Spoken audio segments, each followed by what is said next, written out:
This is supposed to be handed over. You can't ruin it.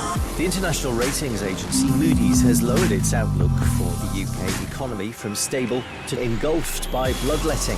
Boris Johnson has withdrawn. That's a first. The doctors are being told not to encourage young post offices to change their names and pronouns. They are just going through a phase. To Michael Gove. Gove is a duplicitous shit. You fooled them, haven't you, mate?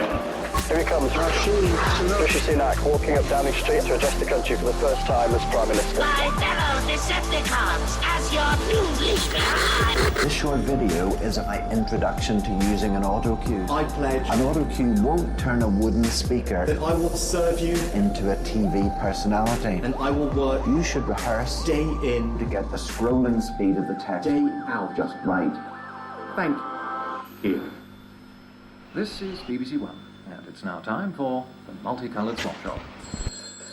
Among the new appointments, Dominic Raab is back as Deputy Prime Minister. Steve Barclay is now the Health Secretary. And Michael Gove is back 3 months after he was sacked by Boris Johnson. Welcome to the swap shop. A lot of calls, a little bit of silliness. Suella Braverman reposted to the Home Office. Who we got on the first call to the swap shop today? Who's this? I'm Drake Priestmore. What would you hope to have? I would still like Boris Johnson as Prime Minister. Your swap will be up on the board later. Thank you. Line 4, who's this? Suella Braverman. What would you I like? would love to have a front page of the Telegraph, a plane taking off to Rwanda. I wouldn't quite have expressed it that way. Line 5 to swap shop. What can I do for you? I want to be Prime Minister. What are you offering? I want to put integrity at the heart of how I run government. What would you like in return for that? An enormous amount of money. So this is obviously somebody calling swap shop. Hello, who's calling swap shop? Boris Johnson. Yes? Hasta la vista, baby. The Adventures of Mr. Blobby.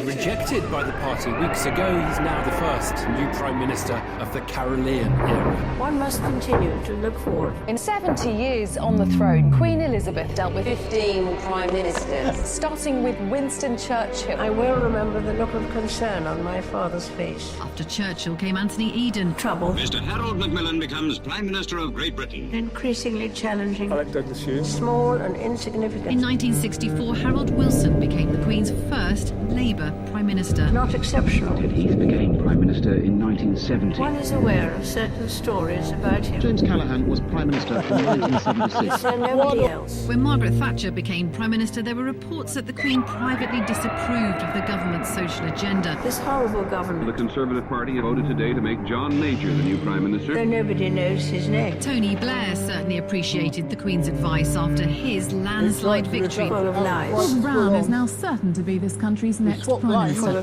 Within minutes of Mr. Brown leaving Buckingham Palace, David Cameron was on his way. He's the one with the dead pig. Theresa May's car swept in the gates of Buckingham Palace. One felt miserable. Boris Johnson in to see the Queen. Jesus Christ. It's an honour to be elected. The least said, the better. I've just been to Buckingham Palace and accepted His Majesty the King's invitation. One is glad to be well out of it. Good luck, everyone.